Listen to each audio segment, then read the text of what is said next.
Hey there! Today we're diving into a connection that's hiding in plain sight, something that links a simple glass of water to the health of your lungs. And trust me, it's a relationship that's way deeper and more scientific than you might think.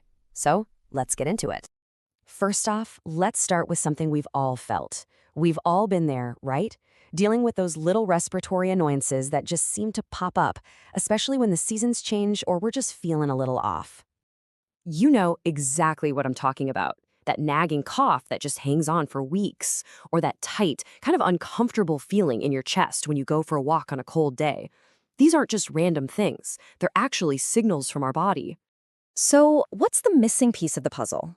What if the key to dealing with some of these issues isn't in a pharmacy, but in something, well, something much more basic? That's right. Years of research point to a direct scientific link between how hydrated you are and how well your lungs are doing. It influences pretty much everything, from their basic function to how they deal with all the stuff you breathe in every single day. To really get this, we need to understand this brilliant little built-in system our bodies have. Just picture a microscopic, super efficient cleaning crew that's on the job 24/7 right inside your airways. It's called mucociliary clearance. Sounds complicated, but it's basically a biological escalator that's always moving up. It traps dust, pollen, and germs and carries them right out of your lungs to keep you healthy. It is your absolute first line of defense. Now, what's so cool is how simple this process really is when you break it down. First, a sticky mucus layer traps anything you inhale. Second, a super thin, watery layer lubricates the surface so these tiny little hair-like things called cilia can move around. And third, these cilia sweep all that trapped gunk up and out. And here is where water is the absolute game changer.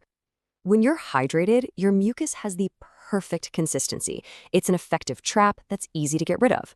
But when you're dehydrated, that mucus turns into this thick, sticky sludge. The escalator just can't move it. So what do you think happens when this perfectly designed system gets all gummed up? Well, the dominoes start to fall, and the effects can ripple through your entire respiratory system. You see, that sticky, dehydrated mucus doesn't just slow things down. It can actually squish that critical watery layer, which stops the cilia from doing their job.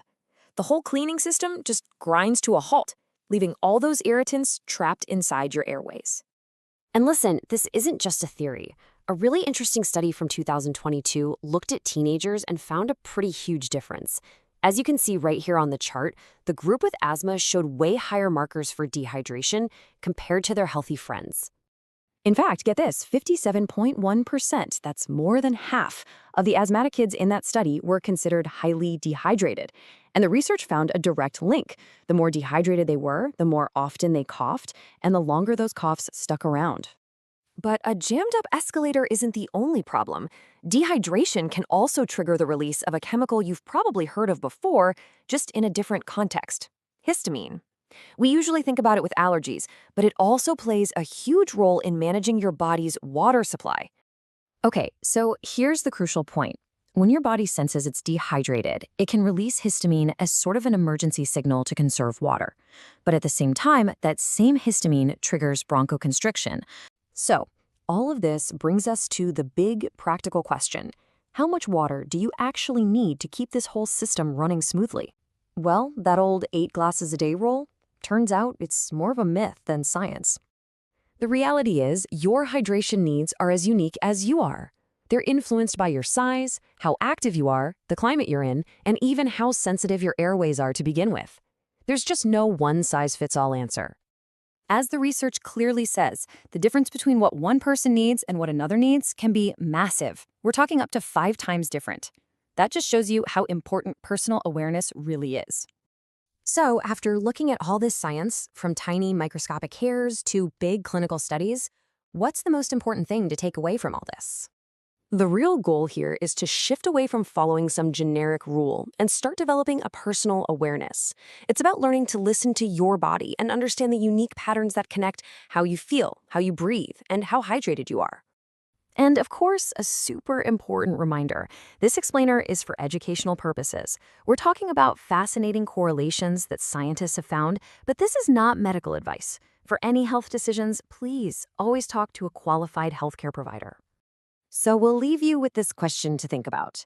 The next time you have a cough that won't quit or you feel that little tightness in your chest, just take a second to consider all the things at play. Your body is always communicating, and now you have one more clue to help you understand its language. Thanks for listening.